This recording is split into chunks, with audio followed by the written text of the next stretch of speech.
Doctor, ஆடியன்ஸ்லேருந்து வந்த கேள்வி, அவங்களுக்கு வந்து இந்த டோனர்ஸ் இருக்காங்களே, லிவர் டோனர், அவங்களுக்குனால ஹெல்த்தி லைஃப் லீட் பண்ண முடியுமாங்கிற ஒரு டவுட் வந்து உங்களுக்கு எப்பவுமே இருந்துகிட்டே இருக்குது. ஸோ அதை பற்றி நான் இல்லை, அது ரொம்ப ரொம்ப இம்பார்ட்டன்ட் கேள்வி. இந்த கேள்வி வந்து நம்ம முதலே அட்ரஸ் பண்ணியிருக்கோம். லிவர் டோனர்ஸ் வந்து செலெக்ஷனே வந்து ரொம்ப ரொம்ப ரிகரஸ் க்ரைட்டீரியா வச்சு தான் செலக்ட் பண்ணுறோம். சும்மா எல்லாத்தையும் வந்து யார் வந்து லிவர் டொனேஷன் பண்ணுறேன், எங்கள் அப்பாவுக்கு ப்ராப்ளம் இருக்குது, லிவர் டிரான்ஸ்பிளான்ட் பண்ணணும்னு சொன்னாலும் சும்மா வந்தோடனே கண்மூடித்தனமாக அவங்க அக்செப்ட் பண்ணுறது கிடையாது. ஏகப்பட்ட test, scan, CT scan, MRI scan, heart assessment, lung assessment, psychiatric assessment, அது இதுன்னு செவரல் ஸ்டேஜ் அசஸ்மெண்ட் பண்ணி தான் நம்ம வந்து டோனரை அக்செப்ட் பண்ணுறோம். அதனால் வந்து 10 பேர் வந்து நாங்கள் கொடுக்குறேன்னு சொல்லிட்டு விருப்பப்பட்டு வந்தாலும் அதில் 4 பேர் 5 பேர் வந்து ஏதோ ஒரு காரணத்தினால நாங்கள் வந்து ரிஜெக்ட் பண்ணிடுறோம். ஒருவேளை வந்து அவங்களோட இரத்த குழாய் அமைப்பு வந்து சாதகமாக இல்லை, லிவரோட வால்யூம் வந்து சாதகமாக இல்லை அப்படின்னு இந்த மாதிரி காரணங்கள் இருந்தாலும் நாங்கள் வந்து காம்ப்ரமைஸே பண்ணுறதில்ல. ஏன்னா donor safety is the number 1 priority for us. அதனால் டோனரை நம்ம அக்செப்ட் பண்ணி நம்ம ஆப்ரேஷன் வரைக்கும் வந்துட்டோம்னாவே இதெல்லாமே வந்து தாண்டி தான் டோனர் வந்திருக்காங்கன்னு அர்த்தம். அதனால் டோனர் ஆப்ரேஷனும் ரொம்ப ரொம்ப கேர்ஃபுல்லாக ஒரு எக்ஸ்பீரியன்ஸ் சர்ஜன்ஸ் பண்ணுற ஆப்ரேஷன். சுருக்கமாக சொல்லப்போனால் டோனர் ஆப்ரேஷன் பண்ணி நம்ம பேஷண்ட்ஸ் எல்லாம், டோனர்ஸ் எல்லாம் கடவுள் புண்ணியத்தில் they're all doing well. There is definitely small risk involve in liver donation. அந்த ரிஸ்க் எடுத்து தான் பண்ண முடியும்.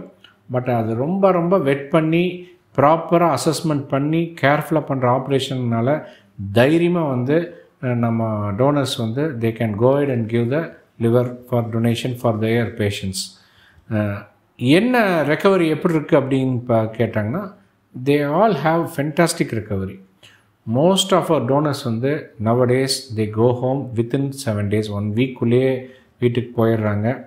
பல பேஷண்ட்ஸ் டோனர்ஸ் வந்து அவங்கவுங்க வேலையை வந்து ஒரு 2 to 4 weeksக்குள்ளேயே எல்லாம் ஆரம்பிச்சிடுறாங்க. போன வாரமே 2 டோனர் பண்ணோம். அதில் ஒரு தம்பி வந்து அப்பாவுக்கு வந்து சங்ககிரியிலேருந்து வந்து அப்பாவுக்கு டொனேஷன் பண்ணியிருக்காரு.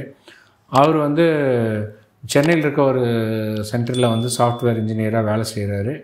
இப்போ கரெக்டாக 1 week ஆச்சு.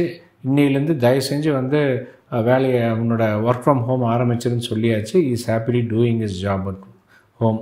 அதே மாதிரி கொஞ்சம் மேனுவல் ஒர்க் பண்ணுற டோனர்ஸும் மேபி அனதர் ஃபியூ வீக்ஸ், 1 monthல வந்து they are all ready to resume their work. ஹவுஸ் ஒய்ஃப்ஸ் எல்லாமே வந்து within 2 to 3 weeks we are seeing them resume their work. Teachers donate பண்ணியிருக்காங்க. Within a month they are gone back to school and they started teaching the kids. So சுருக்கமாக சொல்லப்போனால் டோனரோட life ஸ்டைலில் வந்து எந்த வகையிலுமே மாற்றம் வராது. வித்தின் a month வந்து most of the donors except manual workers தவிர மற்ற எல்லாருமே they are all gone back to their original work by 1 month. And long டேர்மில் வந்து கடவுள் புண்ணியத்தில் டச்வுட் வந்து நம்ம டோனர்ஸ்க்கு யாருக்கும் எந்த மேஜர் ப்ராப்ளமும் இது வரைக்கும் வரல. ஏன்னா அந்தளவுக்கு வந்து நம்ம கேர்ஃபுல்லாக தான் ஆப்ரேஷனுக்கு செலக்டும் பண்ணுறோம், ஆப்ரேஷனும் பண்ணுறோம். அதனால் தைரியமாக லிவர் டொனேஷன் வந்து முன் வந்து கொடுக்கலாம். கொடுத்தா அவங்களுக்கு ஒன்றும் ஆறுதில்லை, அவங்க கொடுக்குற அவங்களோட நியர் அண்ட் டியர் உறவினருக்கும் அவங்க வந்து லைஃப் கொடுத்த மாதிரி ஆகும். தைரியமாக பண்ணுங்கள். லிவர் டொனேஷன் கண்டிப்பாக பண்ணலாம்.